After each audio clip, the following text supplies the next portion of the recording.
Hello students, welcome to affairs cloud. My name is Vikas Rana. Students, हम best of the best current affairs provide करते हैं। आप हमारी application career cloud को जाके चेक कर सकते हैं, जहां पर आप इजीली आपको वेरियस कोर्सेज देखने को मिलेंगे, क्विजेज अटेम्प्ट करने को मिलेंगी, पीडीएफ्स मिलेंगी जो कि आपकी प्रिपरेशन में बहुत ज़्यादा हेल्प करने वाली हैं। हमारा जो सेशन है, हमारा जो कोर्सेज है, ये क्यों टॉप नॉच रहते हैं? क्योंकि जो हमारी एप्लीकेशंस हैं, हम यहाँ को वेराइटी ऑफ क्वेश्चंस प्रोवाइड करते हैं, वेराइटी ऑफ नोट्स प्रोवाइड करते हैं, जहाँ पर आपको कंटेंट मिलेगा both Hindi as well as English में। आपको क्या करना है, हमारी एप्लीकेशन को डाउनलोड करना है गूगल ऐप स्टोर से, जो कि आप इजीली कैरियर्स क्लाउड के नाम से सर्च करके डाउनलोड कर सकते हैं। And once you have downloaded, आपको लॉगिन करना पड़ेगा with your Gmail ID. And login करने के बाद आपको हमारी जो भी कोर्सेज हैं वो यहाँ पर आपको सारे देखने को मिलेंगे। जो भी आपको क्विज अटेम्प्ट करनी है वो देखने को मिलेगी। आपको ई बुक्स मिलेंगी, यहाँ पर पाथ मिलेंगे आपको। एंड जैसे मैंने आपको बताया, हम डेली बेसिस पे, वीकली बेसिस पे और मंथली बेसिस पे करंट अफेयर्स अपलोड करते हैं, both in Hindi as well as English language. यहां पर आप देखेंगे जो डेली बेसिस पे आपको नोट्स प्रोवाइड किए जाएंगे, फिर आप YouTube पे वीडियो देख सकते हैं, उसके बाद आप आके इस एप्लीकेशन पे क्विज अटेम्प्ट कर सकते हैं डेली बेसिस पे, जो कि बहुत ज़्यादा हेल्पफुल रहने वाले हैं। सिमिलरली वीकली बेसिस पे भी आप ये करेंगे, जो करंट अफेयर्स हैं उसकी आपको पीडीएफ मिलेगी एंड आप क्विज अटेम्प्ट कर सकते हैं वीकली बेसिस पे भी, जो कि आपकी प्रिपरेशन को एक स्टेप आगे लेके जाएगा। एंड फिर ऐसे ही जो मंथली बेसिस पे आपको 100 क्वेश्चंस की इंपॉर्टेंट पीडीएफ मिलेगी, वो आप रिवीजन के लिए एक बहुत अच्छा सोर्स रहेगा आप सभी स्टूडेंट्स के लिए जो गवर्नमेंट एग्जाम एस्पिरेंट्स हैं। इसी के साथ साथ आप देखेंगे, हम बैंकिंग और इकोनॉमी के करंट अफेयर्स प्रोवाइड करते हैं आपको। हम state wise current affairs provide करते हैं, चाहे वो उत्तराखंड, उत्तर प्रदेश, त्रिपुरा, तेलंगाना, कोई भी स्टेट हो। नॉट जस्ट दिस फ्रेंड्स, इसी के साथ साथ देखेंगे हम आपको टॉपिक वाइज करंट अफेयर्स भी प्रोवाइड करते हैं, और ये टॉपिक्स बहुत ज़्यादा इंपॉर्टेंट होते हैं। टॉपिक्स देखें तो जैसे important days, national affairs, international affairs, sports, defence, science and technology, apps and web portals, name the topic, और आपको उस टॉपिक के यहाँ पे करंट अफेयर्स देखने को मिलेंगे।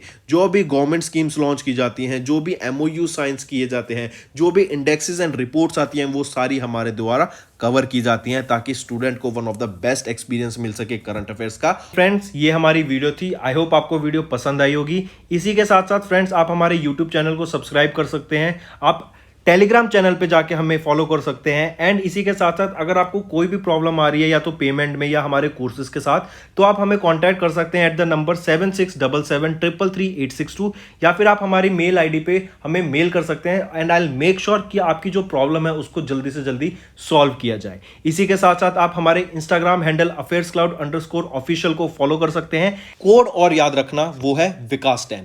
अगर आपको 10% का एक्स्ट्रा डिस्काउंट चाहिए तो आप विकास10 का कोड यूज कर सकते हैं, आपको क्रैक 10 के अलावा 10% का डिस्काउंट यहां पे मिलेगा। और इसी के साथ साथ अगर आपको कोई भी इश्यू आ रहा है हमारी एप्लीकेशन से रिलेटेड, वेबसाइट से रिलेटेड, या आपका कोर्स परचेज नहीं हो रहा, या आपका कोर्स परचेज हो गया, पैसे कट गए हैं, या कोई भी इशू आ रहा है, तो आप हमें कॉन्टैक्ट कर सकते हैं एट द नंबर 9677333862, या फिर आप मेल कर सकते हैं support@affairscloud.com पे। एंड आई मेक श्योर हमारा रिप्रेजेंटेटिव आपको जल्दी से जल्दी आपको रीच करेगा एंड आपकी प्रॉब्लम को सॉल्व करेगा। हेलो एवरीवन, तो आज की वीडियो में हम 31 अक्टूबर के इंपॉर्टेंट करंट अफेयर्स डिस्कस करेंगे। चलिए स्टार्ट करें।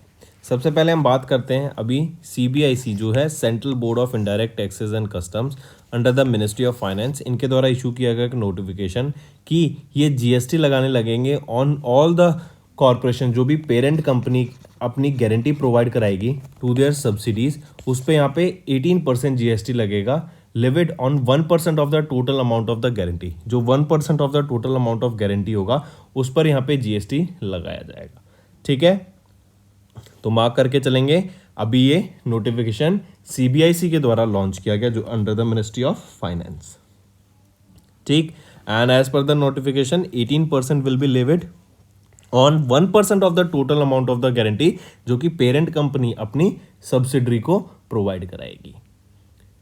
नेक्स्ट, किस कंट्री ने अभी इज सेट टू, या which country is set to become the third largest electricity consumer globally by 2050? तो इसका तो आंसर होगा, याद रखेंगे, इंडिया।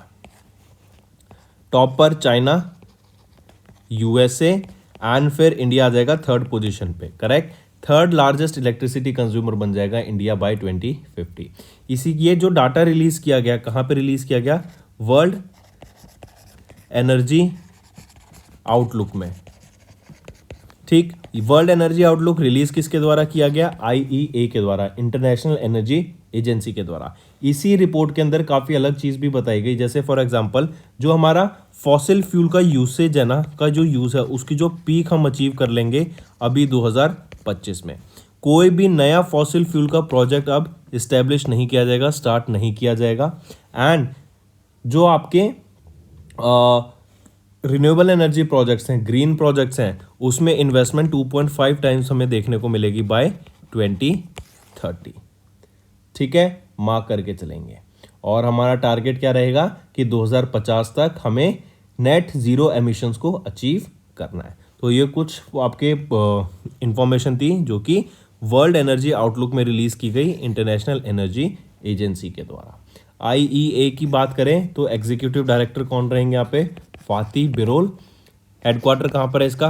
पेरिस, फ्रांस में। और इसको एस्टेब्लिश कब किया गया था? In the month of November in 1974। Right, तो यहाँ पे देख सकते हैं कि इंडिया की जो इलेक्ट्रिसिटी डिमांड है will be growing by 5% annually, and ये इसको थर्ड लार्जेस्ट इलेक्ट्रिसिटी कंज्यूमर बना देगा by globally by 2050 after China and USA। Next, which countries have been recently released from the grey list of FATF? FATF क्या होता है? Financial action task force. तो किन countries को भी रिसेंटली रिलीज कर दिया गया from the grey list of FATF? FATF क्या होता है? ये एक टेरर फाइनेंसिंग ऑर्गेनाइजेशन की तरह चेक उन टेरर फाइनेंसिंग ऑर्गेनाइजेशंस या फिर कंट्रीज पर चेक रखती है। राइट, जो भी आपका पैसे का इधर उधर गलत यूज हो रहा है उस पर ये FATF चेक रखती है। तो एंटी मनी लॉन्ड्रिंग स्टैंडर्ड्स को मेंटेन करती है, एंड जो एक्टिविटीज होती है मनी लॉन्ड्रिंग की उस पर ये चेक रखती है FATF। इन्हीं के द्वारा ये ग्रे लिस्ट रिलीज की गई थी। ग्रे लिस्ट क्या है? ये लिस्ट है उन कंट्रीज की जो कि टेरर फाइनेंसिंग करते हैं। राइट, जो पैसा टेररिज्म की तौर पर उसमें इन्वेस्ट करते हैं, टेररिज्म को बढ़ावा देने के लिए यूज़ किया जाता है, उन कंट्रीज़ को इस लिस्ट में डाला जाता है। और जो भी कंट्री ग्रे लिस्ट में आ जाती है उनको किसी भी ऑर्गेनाइजेशन या फिर किसी भी बैंक के द्वारा फंडिंग नहीं मिलती है। ठीक है, फॉर डेवलपमेंट। तो क्वेश्चन पूछा जा रहा है कि कौन सी कंट्रीज़ को भी रिलीज़ किया गया या फिर removed from the grey list of FATF। तो ये वो चारों कंट्रीज हो जाएंगी, Cayman islands, Panama, Jordan and Albania. इन चारों कंट्रीज को यहाँ पे रिलीज कर दिया गया है, रिमूव कर दिया गया from the grey list of FATF। फिर यहीं पे क्वेश्चन पूछा जा सकता है कि किसको ऐड किया गया? Added to the grey list. Which countries added to the grey list? क्या नाम है उस कंट्री का जिसको अभी ग्रे लिस्ट में ऐड करा गया था? तो वो कंट्री कौन सी रहेगी? बुल्गारिया वो आपकी कंट्री रहेगी जिसको अभी ऐड किया गया to the grey list of FATF। ठीक है, तो यहां देख सकते हैं according to FATF Cayman islands was removed from the FATF's grey list, and Panama, Jordan and Albania were also removed from FATF's grey list, whereas Bulgaria was added to this particular list. और FATF क्या है? ये एक inter governmental body है जो कि anti money laundering standards को set करती है। नेक्स्ट आ जाते हैं, इंडस बैंक ने भी टाई अप किया है विया मर्सियास के साथ, ताकि जो NRIs हैं USA में वो इंडिया में अपने बेनिफिशियरीज को पैसे इजीली भेज सकें।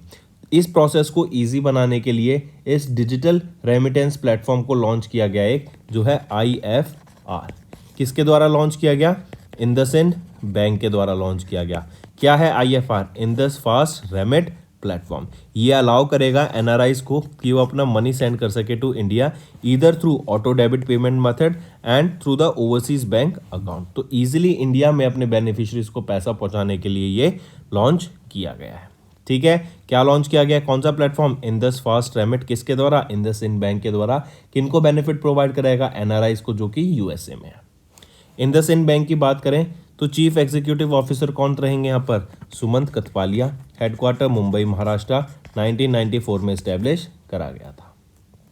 ठीक है, और ये विया मर्सियास कॉर्पोरेशन ये कहाँ पर है? ये आपके फ्लोरिडा USA में है। नेक्स्ट आ जाते हैं हम फिर महात्मा अवार्ड्स के ऊपर। अभी recently Mahatma awards for impactful CSR initiatives के लिए किसको सम्मानित किया गया? वो है यूएसटी। यूएसटी क्या है? ये एक leading digital transformation solution company है एंड इनको 2023 के Mahatma award for CSR excellence in community service के लिए सम्मानित किया गया for sustainable and impactful contribution इनका जो रहा एजुकेशन सेक्टर में, हेल्थ केयर सेक्टर में, लाइवलीहुड सेक्टर में, एनवायरनमेंट में, डिजास्टर में एंड रिलीफ सेक्टर में। एंड दूसरी बार इनको यहाँ पे इस महात्मा अवार्ड से सम्मानित किया गया है। पहली बार 2022 में किया गया था और अब फिर 2023 में फिर से सम्मानित किया गया है Mahatma awards for impactful corporate social responsibility initiatives for sectors such as education, health, environment and disaster relief. ठीक है, फिर यहीं पे एक इनिशिएटिव याद रखेंगे, यूएसएसटी का इम्पैक्टफुल इनिशिएटिव था अडॉप्ट अ स्कूल प्रोग्राम। ये क्या था? इसने इन्फ्लुएंस किया lives of more than 32,000 school students across India and Mexico and UST supports over 104 schools emphasizing the importance of accessible and quality education. Correct. चलिए, फिर महात्मा अवार्ड्स ये basically किसी इंडिविजुअल या फिर किसी ऑर्गेनाइजेशन को दिया जाता है जो कि इन पर्टिकुलर फील्ड्स में एक्सेप्शनल सर्विस प्रोवाइड करते हैं और उनसे काफ़ी लोगों की यहाँ पे लाइफ में चेंज देखने को मिलता है। नेक्स्ट आ जाते हैं अपॉइंटमेंट पर। अभी एसबीआई ने अपॉइंट किया है cricketer former Indian cricket team captain MS Dhoni को as their brand ambassador. Right, SBI ने इनको ऑफिशियल ब्रांड एम्बेसडर अपॉइंट किया है। इसके अलावा Jio mart, Oreo, India cements, then dream 11, then इसके अलावा गरुड़ा एरोस्पेस। करेक्ट। फिर आ जाता है टीवीएस मोटर्स, रीबॉक एंड फिर अगर याद हो तो एक ट्रैक्टर था स्वराज ट्रैक्टर्स। इन सब के यहाँ पे ब्रांड एम्बेसडर रहेंगे एमएस धोनी। नेक्स्ट, अगर एसबीआई की बात कर रहे हैं तो दिनेश कुमार खारा यहाँ के chairman, Ashwini Kumar Tiwari managing director. 1955 में इसको इस्टेब्लिश किया गया, मुंबई महाराष्ट्र इसका हेडक्वार्टर रहेगा। फिर नेक्स्ट आ जाती हैं कैटरीना कैफ, काफ़ी फेमस एक्ट्रेस हैं। राइट, एंड इनको अभी ब्रांड एम्बेसडर अपॉइंट किया गया है राडो का। राडो क्या है? ये एक Switzerland based luxury watch manufacture है। ठीक है, राडो, और इनके ब्रांड एम्बेसडर कैटरीना कैफ को अपॉइंट किया गया। 2011 से ऋतिक रोशन भी यहाँ पर याद रखेंगे ब्रांड एम्बेसडर है राडो कंपनी के। मूविंग ऑन, नेक्स्ट आ जाता है येस बैंक ने अभी 9.99% स्टेक बाई किया है इन जेसी फ्लावर्स ARC जो कि है एसेट रिकंस्ट्रक्शन कंपनी, ताकि to acquire the additional stake here. I repeat, यहाँ पर येस बैंक ने 9.99% शेयर यहाँ पे एक्वायर करा of JC flowers ARC and इन्होंने एक्वायर किया एट द 29.68 रुपीज़ पर शेयर। और यहाँ पे कितने शेयर बाय करे? 2,46,43,558 शेयर्स बाय करे एट 29.68 रुपीज़ पर शेयर के प्राइस से। ठीक है, चलिए नेक्स्ट, और यहाँ पे जो टोटल एक्वायर करा गया वो कितना है? 19.9% इनका एम रहेगा। एंड अभी जो इनिशियल एक्वायर हुआ है वो 9.9% एक्वायर हुआ है एंड 10% अभी सब्सिक्वेंट एक्विजिशन आगे हमें देखने को मिल सकता है। मूविंग ऑन, नेक्स्ट बात कर रहे हैं अभी REC power development corporation and consultancy limited ने अपना हैंड ओवर कर दिया है एक प्रोजेक्ट जो कि है स्पेसिफिक स्पेशल पर्पस व्हीकल, इसको for the construction of Ramgarh 2 transmission limited. इसके कंस्ट्रक्शन के लिए रामगढ़ 2 ट्रांसमिशन लिमिटेड के कंस्ट्रक्शन के लिए जो प्रोजेक्ट था REC ने किसको हैंड ओवर कर दिया है? Power grid corporation of India limited को। इनको हैंड ओवर कर दिया है, REC ने हैंड ओवर कर दिया power grid corporation of India limited को project for the construction of Ramgarh 2 transmission limited. इसी के साथ साथ याद रखेंगे इन्होंने टोटल 44 ट्रांसमिशन लाइंस यहाँ पे बनाने थी, ट्रांसमिशन प्रोजेक्ट सेटअप करने थे, वो हैंड ओवर कर दिए गए हैं इनको पावर ग्रिड कॉरपोरेशन को। एंड इनकी जो लागत रहेगी वो कितनी है? 75,000 करोड़ रुपए।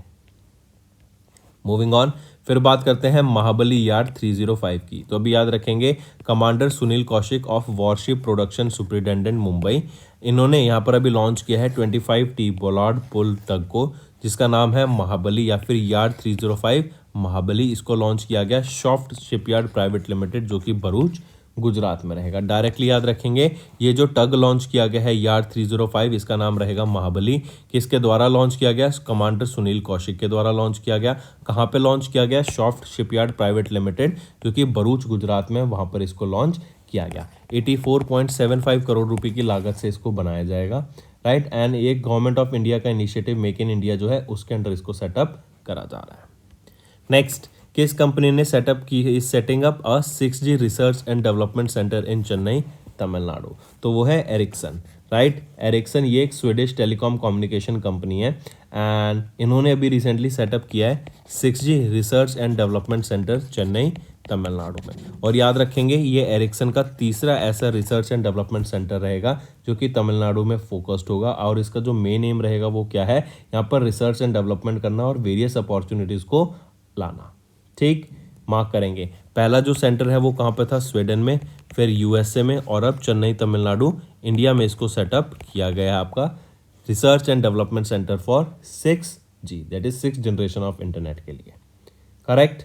नेक्स्ट, फिर आ जाते हैं यहाँ पे, आप देखेंगे एरिक्सन ये क्या है? स्वीडिश टेलीकम्युनिकेशन कंपनी है और इन्होंने 6G research and development centre setup करने की बात की गई चेन्नई, तमिलनाडु में। और जो एरिक्सन है is also looking to partner with premier engineering institutes in India for 6G related research. और जो ये 6G research and development centre है in India will be the third search centre of Ericsson. और जो बाकी दो हैं स्वीडन एंड यूएसए में रहेंगे। फिर आ जाते हैं चाइना के फॉर्मर प्रीमियर ली कीकेंग, इनका रिसेंटली निधन हो गया 68 की एज में इन शंघाई, चाइना। और ये यहाँ पे प्रीमियर थे of People's Republic of China from 2013 to 2023, correct. And इनका रिसेंटली अभी निधन हो गया है। नेक्स्ट आ जाते हैं फिर इंपॉर्टेंट डेज पर। वर्ल्ड स्ट्रोक डे, जैसा नेम सजेस्ट कर रहा है कि स्ट्रोक आ जाता है, इससे लोगों की जान चली जाती है। इवन अभी हम देख रहे हैं आज के टाइम पे जो यंगस्टर हैं उनको भी काफ़ी ज़्यादा स्ट्रोक हमें देखने को मिल रहा है because of various unhealthy practices जो वो डेली बेसिस पे उनकी रहती है, उनका डेली अनहेल्दी लाइफस्टाइल के बेसिस पे। तो वर्ल्ड स्ट्रोक डे, ये डे ऑब्जर्व किया जाता है ताकि वेरियस ऑप्शंस अवेलेबल हों एंड लोग अच्छी हेल्थ मेंटेन करें एंड इसका सीरियस जो रेट है, वो नेचर है, उसको यहाँ पे उसकी अवेयरनेस क्रिएट कराई जा सके। तो थीम याद रखेंगे, together we can #greater than stroke. ये आपकी थीम रहेगी वर्ल्ड स्ट्रोक डे की, जो कि ऑब्जर्व किया जाता है 29 अक्टूबर को, करेक्ट। पहली बार कब ऑब्जर्व किया गया था? 2006 में इसको पहली बार ऑब्जर्व करा गया था। नेक्स्ट आ जाता है international day care and support. I repeat, international day of care and support observe किया जाता है 29 अक्टूबर को। एंड जो हमारे एल्डरली पीपल्स को ज़रूरत है केयर की, राइट, एंड उनको हेल्प कर सके, उनको अलग अलग डे टू डे लाइफ में जो भी केयर की रिक्वायरमेंट है उसके लिए यहाँ पे वेरियस पॉलिसीज़ एंड गवर्नमेंट के द्वारा इनिशिएटिव्स लेने चाहिए, उसके बारे में अवेयरनेस क्रिएट कराने के लिए ये डे ऑब्जर्व किया जाता है। और ये इसका पहला एडिशन है, याद रखेंगे 2023 में, या फिर हम बोलें इनॉग्रल एडिशन ऑब्जर्व किया गया international day of care and support का फॉर, जो कि हम ऑब्जर्व करते हैं 29 अक्टूबर को, करेक्ट। और पहली बार ऑब्जर्व किया गया है ये आपका 2023 में। नेक्स्ट आ जाता है विजिलेंस अवेयरनेस वीक। 30 अक्टूबर से लेके 5 नवंबर के बीच में हम ऑब्जर्व करते हैं vigilance awareness week. I repeat, vigilance awareness week कब ऑब्जर्व किया जाता है? 30 अक्टूबर से 5 नवंबर के बीच में CVC, सेंट्रल विजिलेंस कमीशन के द्वारा इसको ऑब्जर्व किया जाता है ताकि ट्रांसपेरेंसी यहाँ पे प्रमोट की जा सके, करेक्ट। एंड जो अनहेल्दी प्रैक्टिसेस फॉलो की जाती हैं, करप्शन होता है, उनको यहाँ पर रोका जा सके, राइट। तो यहीं पे आप थीम भी इसी से रिलेटेड देखेंगे, say no to corruption, commit to the nation. ये आपकी थीम रहेगी विजिलेंस अवेयरनेस वीक की, जो कि 30 अक्टूबर से लेके 5 नवंबर तक हम इसको ऑब्जर्व करते हैं, करेक्ट। चलिए, तो दोस्तों ये तो हो गए हमारे आज के इंपॉर्टेंट करंट अफेयर्स। अब आ जाते हैं वन लाइनर रिवीजन पर। 52nd GST काउंसिल मीटिंग हुई एंड यहाँ पे मिनिस्ट्री ऑफ फाइनेंस ने नोटिफाई किया 18% GST ऑन कॉर्पोरेट गारंटी, जो कि एक पेरेंट कंपनी अपनी सब्सिडरी को प्रोवाइड करेगा उस पर। Then IEA's world energy outlook 2023 की बात करें तो मेजर एनर्जी चेंजेस हमें देखने को मिलेंगे 2030 तक and India 3rd largest energy consumer बन जाएगा बाय 2050। FATF ने रिमूव किया केमन आइलैंड्स को फ्रॉम देयर ग्रे लिस्ट और बुल्गारिया को ऐड कर लिया गया to the grey list. Then IndusInd bank ने कोलैबोरेट किया विया मर्सास के साथ to offer invert remittance services to the NRIs in USA। UST won Mahatma award for the second time for the CSR excellence in community service initiatives. Indian cricketer MS Dhoni, इनको rope किया गया, इनको appoint किया गया as the brand ambassador of SBI। Indian film actor Katrina Kaif has been roped in as the brand ambassador of Rado, जो कि एक Switzerland based luxury brand है। देन येस बैंक ने रजिस्ट्रेट किया stake in JC flowers ARC to 9.9%। REC ने hand over किया एक project specific special purpose vehicle to power grid corporation. 25T BP tug Mahabali launched at the soft shipyard private limited in Gujarat. Ericsson sets up a 6G research and development centre in Chennai Tamil Nadu. Li Keqiang, ये farmer Chinese premiere है, इनका recently निधन हो गया। World stroke day 29 October को। And first ever UN's international day of care and support 29 October को। And vigilance awareness week 30 October से लेके 5 नवंबर तक हम इस डे को ऑब्जर्व करते हैं, ताकि आपकी जो करप्शन हो रही है उसको रोका जा सके। तो दोस्तों ये तो हो गए हमारे आज के इंपॉर्टेंट करंट अफेयर्स। अब आ जाते हैं कुछ आपके रिवीजन पार्ट पर। काफ़ी अच्छे रिवीजन होते हैं ये, डेली बेसिस पे हम इस सेक्शन को लाते हैं रिवीजन पार्ट को, जिससे आपकी हेल्प हो सके, आपको काफ़ी सारी नई चीज़ सीखने को मिले। चलिए सबसे पहले हम बात करते हैं अभी किस ऑर्गेनाइजेशन के द्वारा अभी एक रेफरेंस फ्यूल लॉन्च किया गया। Reference diesel and reference petroleum ये लॉन्च किया गया है, बताइए। और किस कंट्री वो अभी बन गई है जिन्होंने अलीड नेशंस में ज्वाइन कर लिया है, जो कि डोमेस्टिक प्रोडक्शन करेगी रेफरेंस पेट्रोल का, तो वो तो है हमारी इंडिया। ठीक है। और अगर पूछा जाए ऑर्गेनाइजेशन का नेम, तो IOCL, Indian oil corporation limited, याद रखेंगे ये वो पहली Indian reference gasoline and diesel fuel production start करने वाली कंपनी बन गई है इंडिया में, IOCL। एंड इसी के साथ याद रखेंगे इंडिया 4th रिफाइनर भी बन गया इन द वर्ल्ड, जो प्रोड्यूस करेगा reference grade petrol and diesel को। ठीक है। फिर ये जो आपका रेफरेंस गैसोलीन फ्यूल है ना, ये अवेलेबल होगा अलग अलग पैरामीटर्स, जैसे इसके पैरामीटर्स हो जाते हैं E0, E5, E10, E20। ये आपके अलग अलग पैरामीटर्स होते हैं, अलग अलग ग्रेड्स होते हैं, जिसके बेसिस पे आपका पेट्रोल को प्रोड्यूस करा जाता है। जो इम्पोर्टेड रेफरेंस फ्यूल होता था ना, वो 800 से लेके 850 रुपये पर लीटर मिलता था। वहीं पे अगर हम इसकी प्रोडक्शन इंडिया में खुद करेंगे, डोमेस्टिक प्रोडक्शन होगी, तो यही आपको 500 रुपये पर लीटर के करीब पड़ेगा। तो 300 से 350 रुपये का डिफरेंस यहाँ पे हमें देखने को मिलता है। ठीक। एंड जो ये रेफरेंस फ्यूल होता क्या है, ये बेसिकली आपका एक प्रीमियम हाई वैल्यू प्रोडक्ट्स होते हैं, जो आपके यूज़ किए जाते हैं ताकि जो टेस्ट व्हीकल्स होती हैं ऑटोमोबाइल OEMs के द्वारा, OEM क्या होता है, ओरिजिनल इक्विपमेंट मैन्युफैक्चरर्स के द्वारा प्रोड्यूस टेस्ट की जाती हैं। करेक्ट। तो कमिंग बैक, इंडिया का पहला gasoline and diesel reference fuel launch किया गया IOCL के द्वारा। इंडिया में मैन्युफैक्चर होगा, 500 रुपये पर लीटर होगा, जो कि बाहर हमें 800 से 850 रुपये पर लीटर के करीब मिलता है। चलिए IOCL की बात करें तो चेयरमैन कौन रहेंगे, श्रीकांत माधव वैद्य जी, हेडक्वार्टर न्यू दिल्ली में। चलिए नेक्स्ट पे आते हैं। फिर नेक्स्ट बात करते हैं कर्नाटका की। कर्नाटका स्टेट के द्वारा अभी रिसेंटली एक hawk centralised wild life crime management system को लॉन्च किया गया। हॉक एक क्लाउड बेस्ड सिस्टम है, जहाँ पे आपका डाटा स्टोर किया जाएगा, चाहे वो वाइल्ड लाइफ डेथ्स हो, चाहे वो पोचर्स के बारे में इंफॉर्मेशन हो, जो इलीगल ट्रेड्स हो रहे हैं उसके बारे में, या जो भी दिक्कतें हैं आपकी क्राइम से रिलेटेड इन कर्नाटका स्टेट फॉरेस्ट, तो उसके बारे में यहाँ पे जानकारी प्रोवाइड की जाएगी, जो कि एक क्लाउड प्लेटफॉर्म है। करेक्ट। तो याद रखेंगे कर्नाटका के forest department along with wild life trust of India, इन्होंने मिलकर यहाँ पे रिसेंटली हॉक सिस्टम को लॉन्च किया है। हॉक क्या है, hostile activity watch kernel system. I repeat, hostile activity watch kernel system. ये एक स्पेशलाइज सॉफ्टवेयर प्लेटफॉर्म है जो मॉनिटर करता है all the aspects of forest and wild life crime.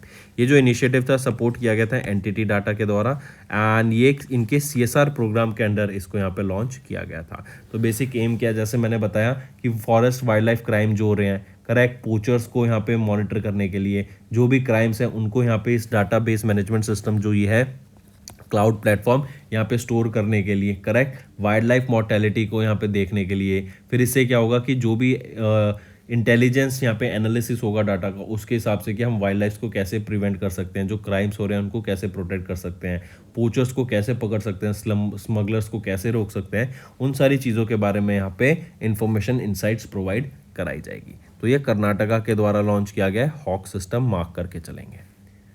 Next next है किस ऑर्गेनाइजेशन ने सिक्योर किया इंडिया का पहला digital escrow authorisation from IFSCA। देखो एस्क्रो अकाउंट्स क्या होते हैं, मान लो ए और बी, ए क्या है, एक रियल एस्टेट बिजनेस है और बी कोई कस्टमर है, करेक्ट। ये आपको रियल एस्टेट का एग्जांपल लेके चल रहा हूँ। तो मान लो बी जो कस्टमर है वो कोई प्रॉपर्टी खरीद रहा है, फ्लैट खरीद रहा है ए से, करेक्ट, जो कि रियल एस्टेट का बिल्डर है, ये बिल्डर है ए, करेक्ट। तो बी पेमेंट पहले क्या करता था, डायरेक्ट कर देता था, तो बहुत ज़्यादा रिस्क रहता है कि ए अपना बिना काम करे भाग जाए। लेकिन अब क्या हो गया है, एक एस्क्रो अकाउंट खोल दिया जाएगा, जो कि जैसे हम रेरा की बात करते हैं, तो बी पहले पेमेंट जो जाएगी ना वो आपकी एस्क्रो अकाउंट में जाएगी। जब बिल्डर अपनी कंस्ट्रक्शन को पूरी करता रहेगा तो स्पेसिफिक अमाउंट में 10%, 20%, 30% उस हिसाब से एस्क्रो अमाउंट से पेमेंट यहाँ पे रिलीज होती रहेगी इसके पास। And once the construction is completed and once the property is handed over to B, then यहाँ पर आपको एस्क्रो अकाउंट से पूरा पेमेंट यहाँ पर वापस ए के पास चला जाएगा। तो बेसिकली एस्क्रो अकाउंट क्या है कि दो इंडिविजुअल्स के बीच में पेमेंट को कंप्लीट करना, जब वहां पर उनका काम पूरा हो जाए, तो इसलिए एस्क्रो अकाउंट यहाँ पे काम आता है, करेक्ट। तो ये क्या करता है, जो ट्रांजैक्शन को कंप्लीट करने के लिए एक एजेंट का काम करता है बीच में। तो अभी पूछा जाता है किस ऑर्गेनाइजेशन ने सिक्योर किया India's first digital escrow authorisation from IFSCA, वो है एस्क्रो पे। नेक्स्ट क्वेश्चन है किस एक्टर को भी नेम किया as the national icon for election commission of India. तो कौन सा actor has been named as the national icon for the election commission of India, वो है राजकुमार राव। ये वो एक्टर हैं, राइट, जिनको अभी रिसेंटली अपॉइंट किया गया है नेशनल आइकन, ताकि जो वोटर अवेयरनेस है वो ज़्यादा क्रिएट की जा सके। अगर आपको याद हो, थोड़े टाइम पहले इलेक्शन कमीशन ऑफ इंडिया ने सचिन तेंदुलकर को अपॉइंट किया था national icon for the same reason, ताकि वोटर अवेयरनेस क्रिएट की जा सके अराउंड इंडिया। फिर यहीं पे Rajkumar Rao and election commission of India के बीच में जो ये MOU साइन किए या फिर ये जो टाई अप हुआ है, ये आने वाले 3 साल के लिए यहाँ पे ये टाई अप रहेगा, करेक्ट। ये MOU 3 साल के लिए रहेगा। फिर राजकुमार राव, ये इन्होंने अपनी करियर की एक्टिंग कब स्टार्ट करी थी, 2010 में, और इनको 2014 में नेशनल फिल्म अवार्ड्स के दौरान बेस्ट एक्टर अवार्ड से भी सम्मानित किया गया था। तो यहाँ पर आप देख सकते हैं ये है Rajkumar Rao. First is national health authority, that is your NHA, they have organised Arogya Manthan 2023. Mark this important, right? What is this Arogya Manthan that was recently held? This is an event that was held at Vigyan Bhavan, right? This is in New Delhi. It was on 26th and 25th and 26th of September, correct? And the event saw the celebration of the anniversary of 5 years of Ayushman Bharat Pradhan Mantri Jan Arogya Yojana and 2 years of Ayushman Bharat Digital Mission. I repeat, this Arogya Manthan, this was held at Vigyan Bhavan, that is in New Delhi, right? It was hosted by National Health Authority. It was a 2-day long event that was on 25th and 26th of September, and the location was Vigyan Bhavan in New Delhi. Then this Arogya Manthan, this event saw the anniversary celebration of Ayushman Bharat Pradhan Mantri Jan Arogya Yojana, and it saw an anniversary of 5 years. And Ayushman Bharat Digital Mission, it saw an anniversary of 2 years. If we talk about Pradhan Mantri Jan Arogya Yojana, the main aim here is that it should cover more and more beneficiaries under this Pradhan Mantri Jan Arogya Yojana, right? It boasts a robust IT infrastructure, then monitors various mechanisms, also controls frauds that are happening, correct? So this is your Pradhan Mantri Jan Arogya Yojana, and it has achieved a remarkable success. More than 5 crore hospitals admissions covering more than 24 crore beneficiaries were there under this Pradhan Mantri Jan Arogya Yojana. Then under this Ayushman Bharat Digital Mission, this was launched by Prime Minister Narendra Modi, and the main aim was here to create an digital health ecosystem, correct? And it has generated over 45 crore Ayushman Bharat health accounts and has linked over more than 30 crore health records, correct? Then if we talk about NHA, National Health Authority, who is the chief executive officer here, Sudhansh Pant, and the headquarters is in New Delhi, right? Then apart from this, if I ask you what is the name of the India's first virtual jewelry showroom, India's first virtual jewelry showroom that was launched in metaverse, the name here is Senco Gold. Senco Gold is the name of India's first virtual jewelry showroom that was launched in Metaverse. Then what is the fourth or what Nadi Utsav? Nadi Utsav. Which edition of Nadi Utsav? Fourth edition. And where was it celebrated? It was celebrated in New Delhi. Next, 276th Annual Day celebration of Defense Account Department and multiple other initiatives were recently launched. So remember, it was recently the 276th Annual Day celebration that was held at Delhi Cantonment area, right? And here, Union Defense Minister Rajnath Singh has launched various several initiatives of the Defense Account Department, correct? And it was during the 276th Annual Day celebration. Here, these initiatives include Saransh, Biswas, and E-Raksha Awas. If we look at them individually, first of all, remember Saransh. What is this Saransh? Saransh, the main aim, for first of all, full form, that is summary of accounts, budget, and expenditure for Raksha Mantralaya. This is your Saransh, right? And the main aim here is to provide a precise and objective representation of defense financial data across India, that is on payment, accounting, budgeting, etc. Right? Saransh will serve as a comprehensive dashboard for the higher management with at a glance visibility of all the defense expenditure for centralized monitoring and driving towards data driven decisions. Then if we talk about Biswas, it is will serve as a dashboard for various principal controller of defense accounts and display different infographics for purpose of monitoring and analyzing the flow of bill management. Correct? So in simple words, we can say Biswas, it is a bill information and work analysis system. This will provide real-time detailed analysis of bill processing. Then is your E-Raksha Awas. E-Raksha Awas, it is a centralized and a comprehensive software package that is to streamline the process of generating timely rent and allied charges for the rentable buildings within the defense services. Correct? And it is to streamline the process of generating timely rent. So these are your three initiatives that were also launched by our Defense Minister Rajnath Singh, and it was during the 276th Annual Day celebration of Defense Accounts Department. Right? Next is PM Modi has recently launched Sankalp Saptah to improve the governance at the block level. I repeat, Sankalp Saptah. This is a unique week-long program for aspirational blocks of India. This was launched. The location was Bharat Mandapam, right? That is in New Delhi, and it was the location for G20. He also launched the Aspirational Blocks Program, that is ABP, Aspirational Blocks Program. Correct? Along with this, it is a portal that was launched and it was inaugurated recently, right? So, what is this ABP, Aspirational Block Program? Remember, this was launched in January 2023.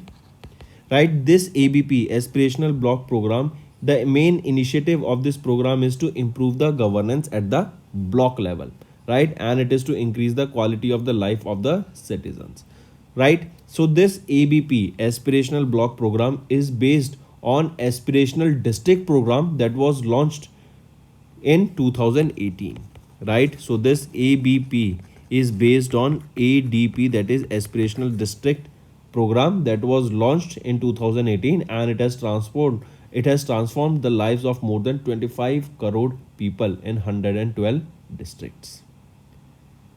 Correct? So coming back, PM Modi launched Sankalp Saptah. This is a week-long program for aspirational blocks of India, and here only Aspirational Block Program portal was launched, and this event was held at, or this Sankalp Saptah was at Bharat Mandapam, and the main aim of this ABP was, it is an initiative to improve the governance at the block level.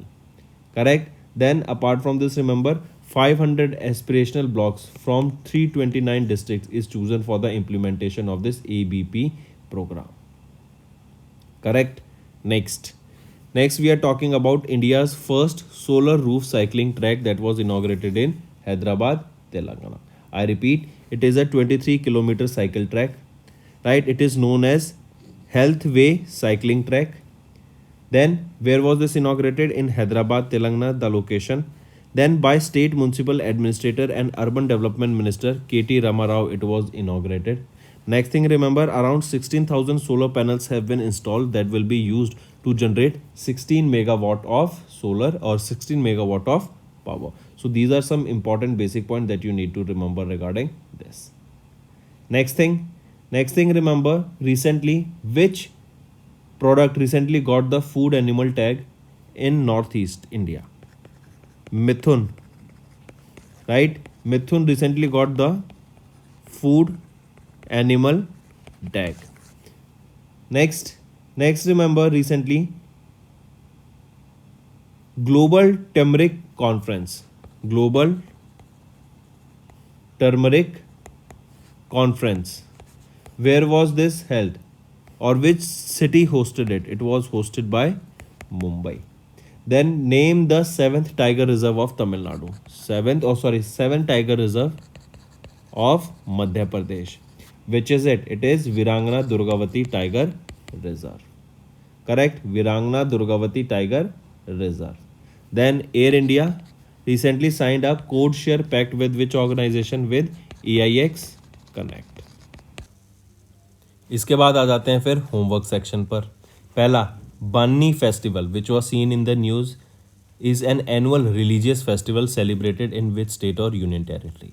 दूसरा, European union and India इनके द्वारा conduct कराया गया first joint naval exercise किस जगह पर. तीसरा, 8 former Indian navy personnel have been sentenced to death by a court in which country. तो ये 3 आपके होमवर्क क्वेश्चन है फ्रेंड्स. मैक्सिमम टू मैक्सिमम मुझे आपका पार्टिसिपेशन चाहिए होमवर्क सेक्शन में. मैं देख रहा हूँ बहुत कम बच्चे यहाँ पे कमेंट करते हैं होमवर्क सेक्शन को. अगर कमेंट ही नहीं करना है तो फिर मेरा ये शायद होमवर्क सेक्शन देने का फ़ायदा ही नहीं है. मेरा भी टाइम बचेगा. अगर आपको ये पसंद ही नहीं आ रहा है, आप कमेंट ही नहीं कर रहे हैं, इससे आपको बेनिफिट ही नहीं मिल रहा है, तो फिर फ़ायदा नहीं है. तो इसलिए मैं बोलता हूँ ज़्यादा से ज़्यादा बच्चे कमेंट करा करो ताकि एक रिदम बनी रहे और आपकी भी रिवीजन होती रहे. आपका एक प्रॉपर सेट बन जाएगा, आपको एक प्रॉपर तरीका हो जाएगा. आपका एक बार सेट हो गया ना कि आपको डेली कमेंट करना है तो आपकी एक हैबिट बन जाएगी और वो आपके लिए बहुत बेनिफिशियल रहेगी फॉर रिवीजन. करेक्ट. तो दोस्तों ये थे हमारे आज के सेशन. आई होप आपको पसंद आया होगा.